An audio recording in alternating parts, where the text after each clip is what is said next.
I matched with this woman on Bumble last spring, and to this day, I still don't know who I actually met that night. Her name on the app was Rachel.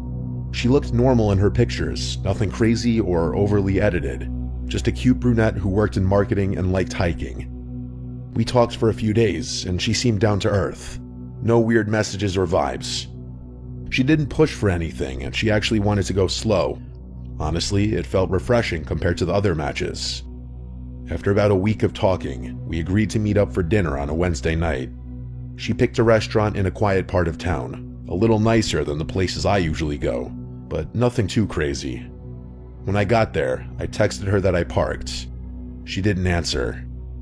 I waited at the entrance, checking my phone every couple minutes. 10 minutes went by, then 20. I thought maybe she got stuck in traffic. I messaged again, saying I was inside by the hostess stand. I started getting a little embarrassed. It looked like I was getting stood up.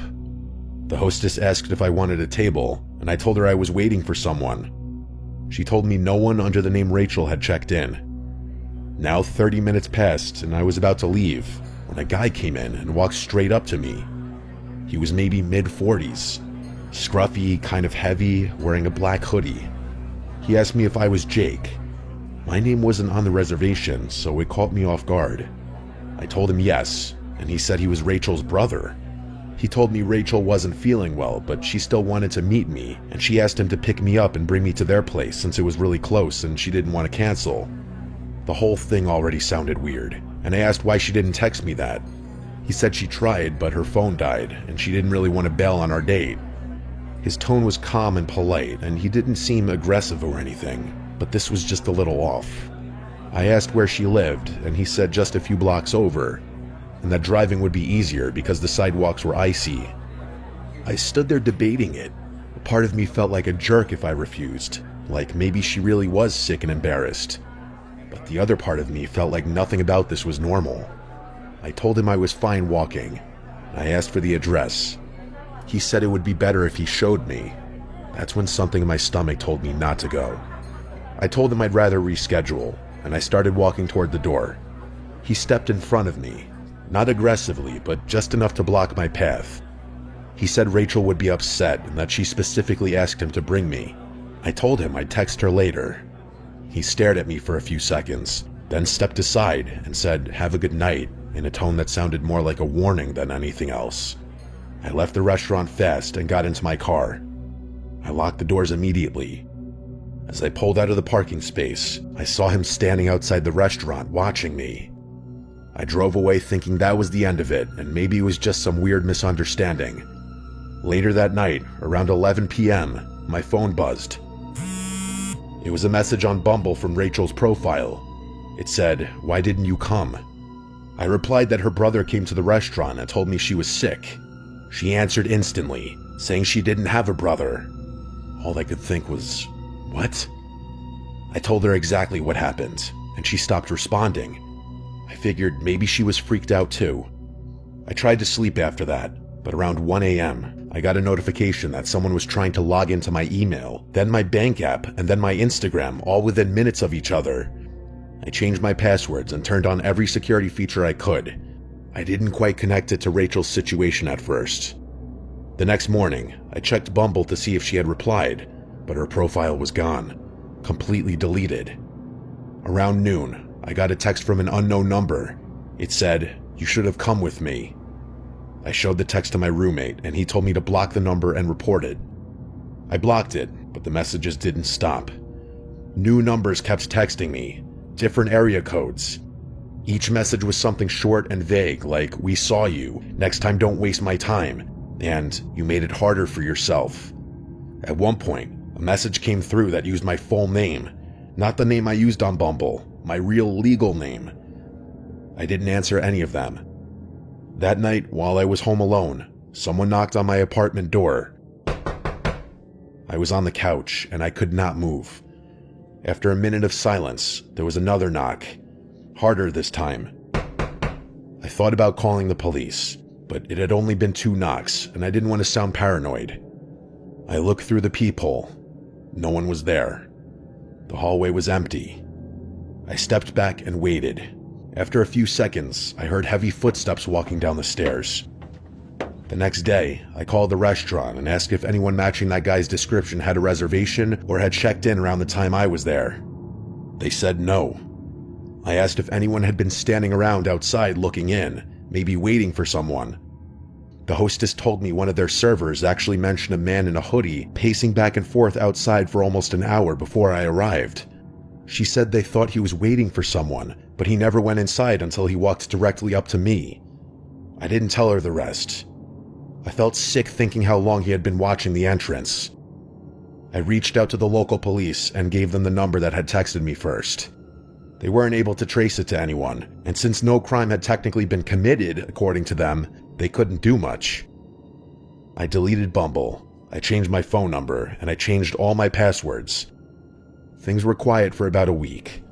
Then, one night when I was taking the trash out behind my apartment building, I found a folded piece of paper shoved under the handle of the dumpster. It had my name on it. I opened it.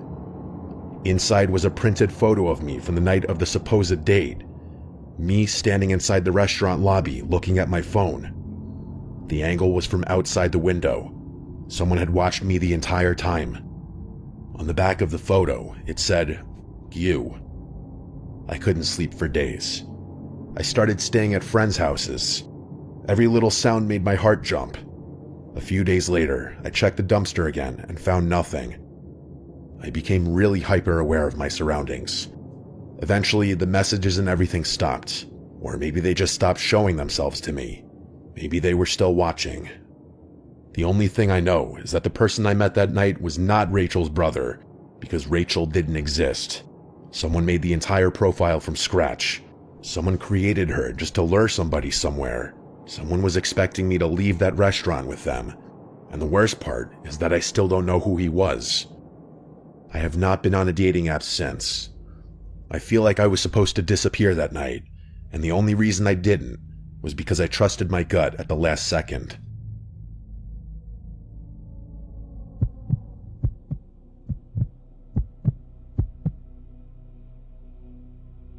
After turning 30 years old back in January, I started getting sick of being single. I hadn't been in a real relationship in several years, and I wanted to get back out there. I had always resisted online dating, but I eventually decided to bite the bullet and download the dating app Hinge.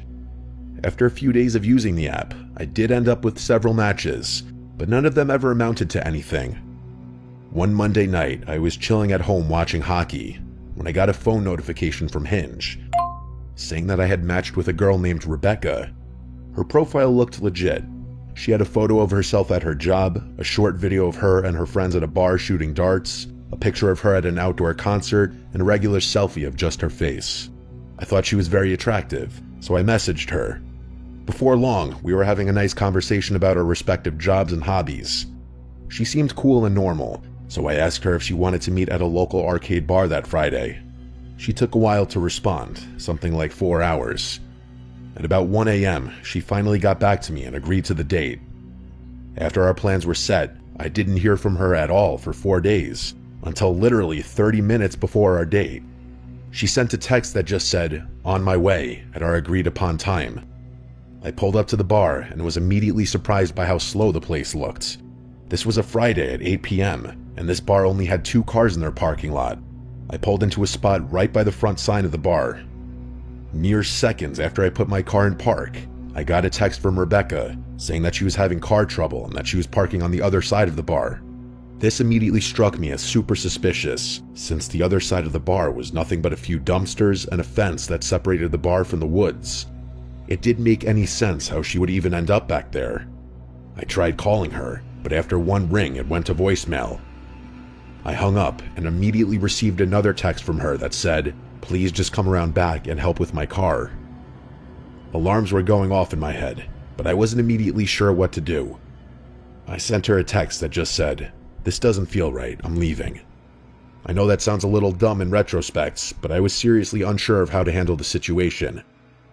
After sending her the text, I put my car in reverse and started leaving the parking lot.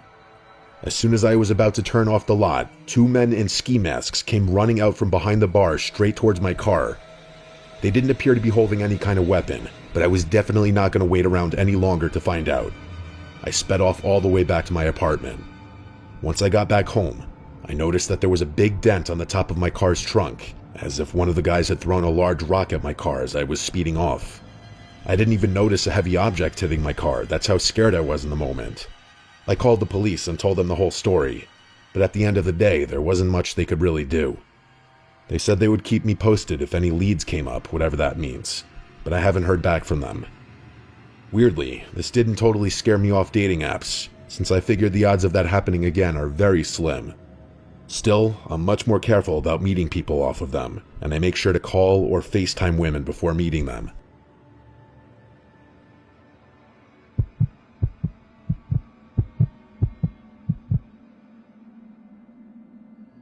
I still remember that stretch of 2024 like it was yesterday.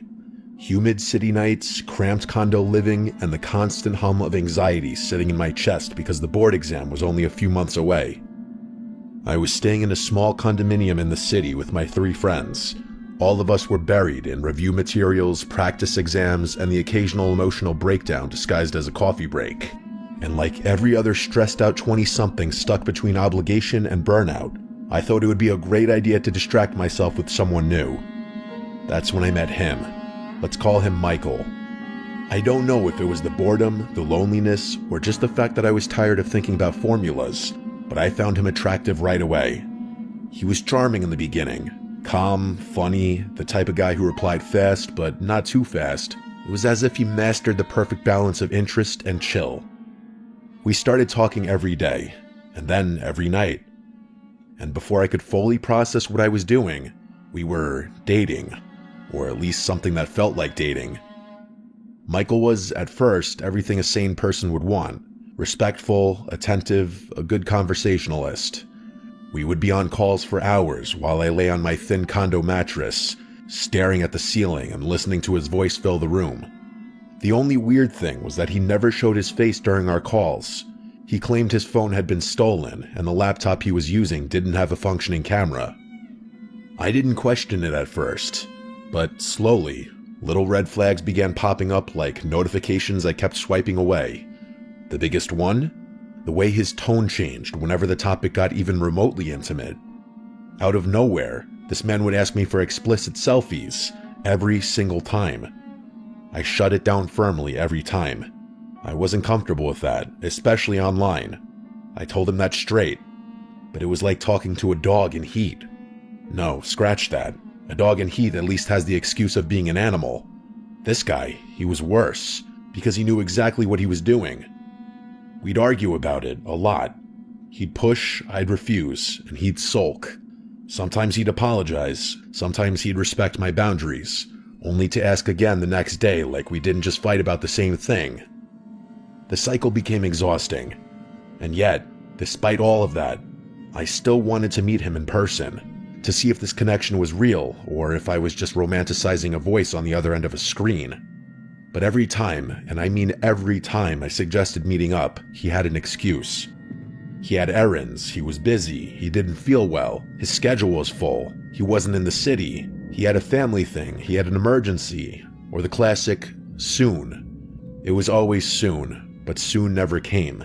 And somewhere between the late-night calls, the excuses, the constant sexual pressure, and the growing pit in my stomach, something in me began to shift. Something wasn't right with Michael, and I felt it, long before I admitted it. My friends had been warning me for weeks.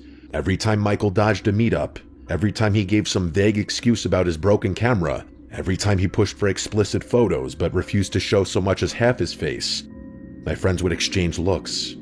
Does he not show himself on video call at all? One of them asked one night while we were reviewing in the living room. Not even a quick flash of his face? Another added. I shrugged.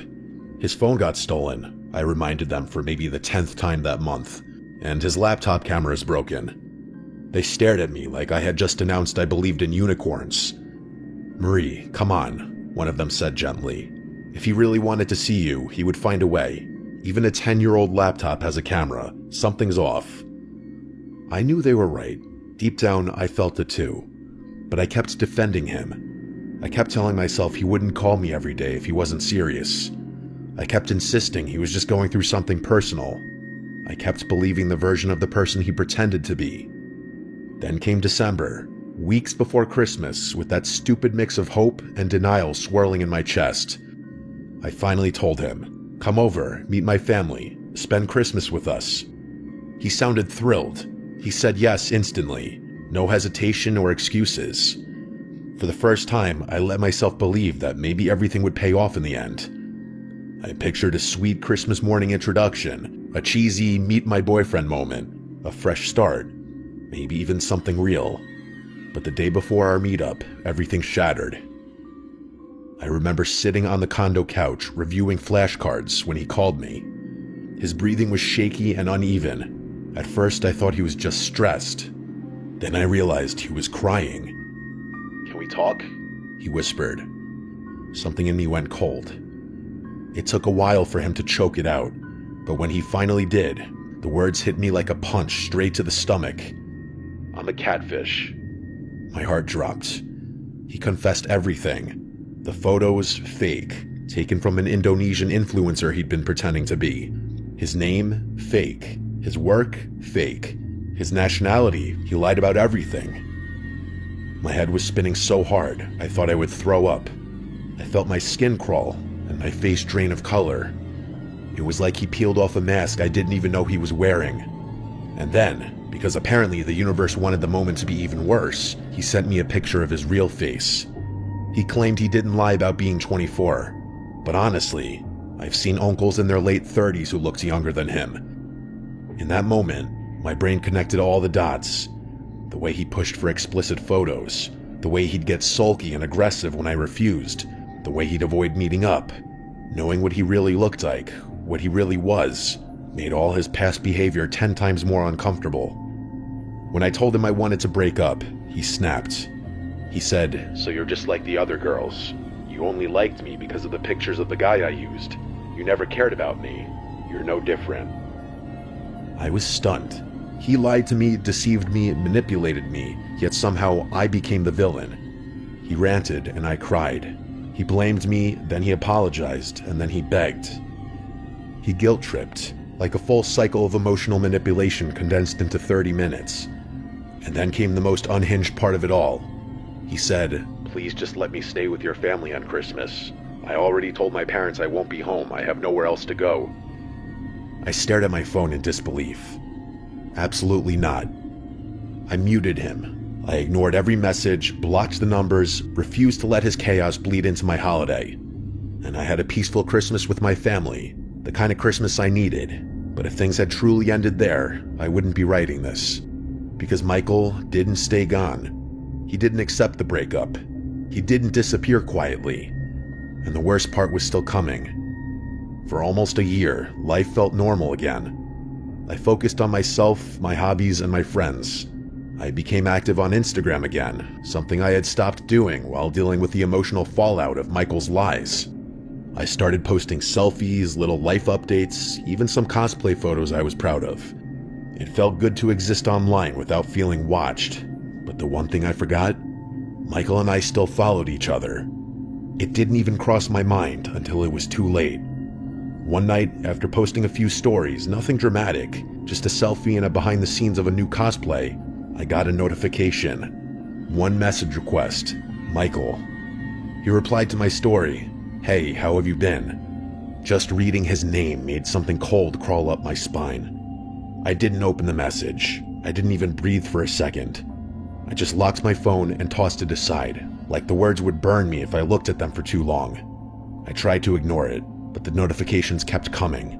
Every few hours, another message. Eventually, I got so sick of it. I opened our chat, and the moment I did, my entire body went cold.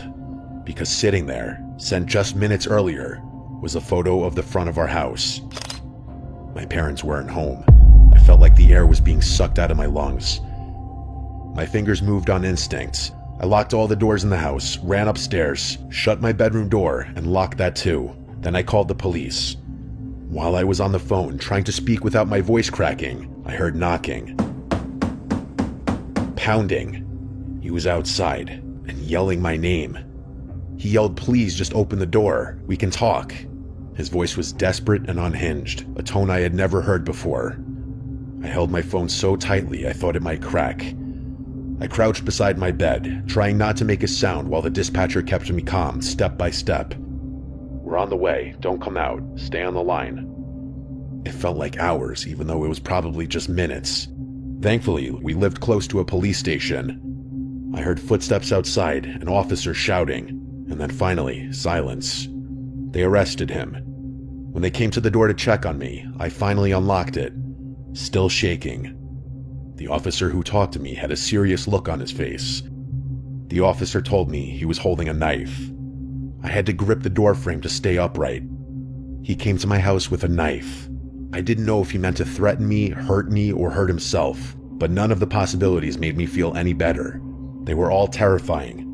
Because of that, I had no choice but to tell my parents everything, every lie he told, and every red flag I ignored.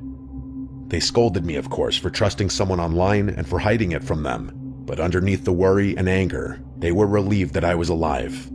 My mom hugged me like I came home from war. Thinking back on the words, "he was holding a knife," still give me the chills.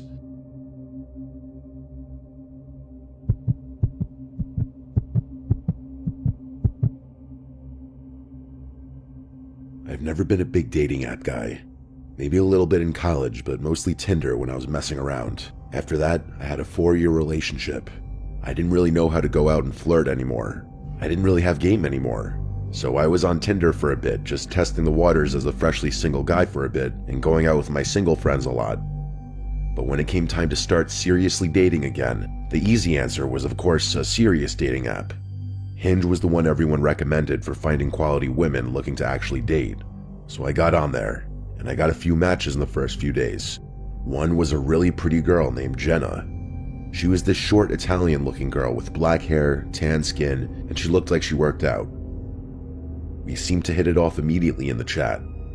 After like 10 messages from both sides, she asked for my Instagram, saying she hates opening the Hinge app and would rather talk there. So I gave it to her, and moments later, I got a follow request from her account. Her username was JennaX1 with 3 A's or something like that. She had like 2,000 followers, she followed 200 people, and she had 2 posts. Both posts were her taking a selfie in the mirror, but she admittedly looked good.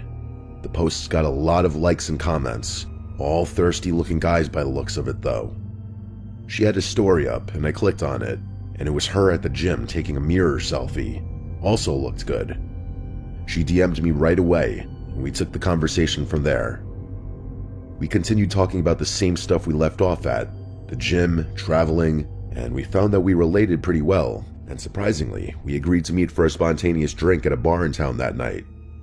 She said she was in the same town as me, which was convenient, so we planned for 9 p.m. I knew the bar we were going to quite well, and I kinda knew the bartenders, so I decided to go a little early. The bar was slightly busy, but there were open bar stools at the bar, so I sat at one seated away from people. It was like 8:50. The usual bartender came over and greeted me, and she gave me an espresso martini. I casually took some sips and DM'd Jenna that I was there, but that she can take her time. Then I went through her profile a little more. I went to her tagged pictures. There were none. I went through the comments again, and there truly was not a single comment from a female. It was all dudes. I hoped that wasn't a red flag that she got around. Then, around this time, a man sat down on the bar stool next to me and greeted me saying, "How you doing?" and I nodded with a smile. I went back to looking at my phone, but the man next to me continued to engage in conversation. He asked if I come to this bar often because he recognized me. This is when I took a closer look at him. He was maybe like 38, just slightly gray, kind of overweight, and a patchy beard that he definitely should have shaved. I didn't recognize him at all though. I told him, yeah, I come here once in a while. He then reached out his hand for a handshake and introduced himself as Rob. Oh brother, I thought to myself. I wasn't in the mood for this. But I shook his hand and introduced myself as well. Around now, the bartender came over and said, "Finally decided to get a drink, I see," to this guy. He gave a weird, subtle laugh, but that kind of made me think for a bit. Was he already here, and he just came up to the bar to talk to me? I DM'd Jenna again, saying, "Help me, this weird guy I think is hitting on me," as a joke. But I realized my previous DM to her was left unseen. I asked her if she was on her way. Then I went back to looking at her profile, and I decided to check her following list. And I realized she didn't follow a single female, only dudes. What kind of girl doesn't follow any of her girlfriends? This was weird. Was I catfished? The annoying guy to my right kept trying to talk to me. I had to tell him 1 second, please, as I tried calling Jenna through Instagram. She didn't pick up. It was past 9 o'clock, and it seemed like she was ghosting me, and I also just felt like this profile was fake now. I went to Hinge to find that her profile was gone, like I expected. Yup, I got catfished. I asked the bartender for the check, and then the Rob guy said, "Leaving already? Where are you from?" I said, "Yeah, I gotta get going." I didn't care to explain the situation to this guy. To be honest, I was kind of annoyed at how outwardly he went out of his way to talk to me. As I got the check, this guy would still keep trying to talk to me, even telling me I should stick around and that the hot chicks come around this time. I thought he was weird, and I was kind of just being short with him at this point. I may sound like a douche, but if you met the guy and experienced the way he approached, you'd have been annoyed too. As I said bye to the bartender and turned to leave, I felt a tight grip on my left wrist suddenly. I turned to see the man had his hand wrapped around my wrist.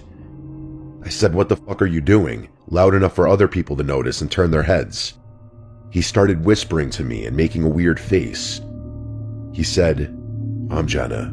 I'm sorry. Please don't go." I felt disgusting, like I needed to take a shower. I felt like throwing up. I felt violated. I broke free of his grip and hurried out of the bar to my car. It was a quiet drive home.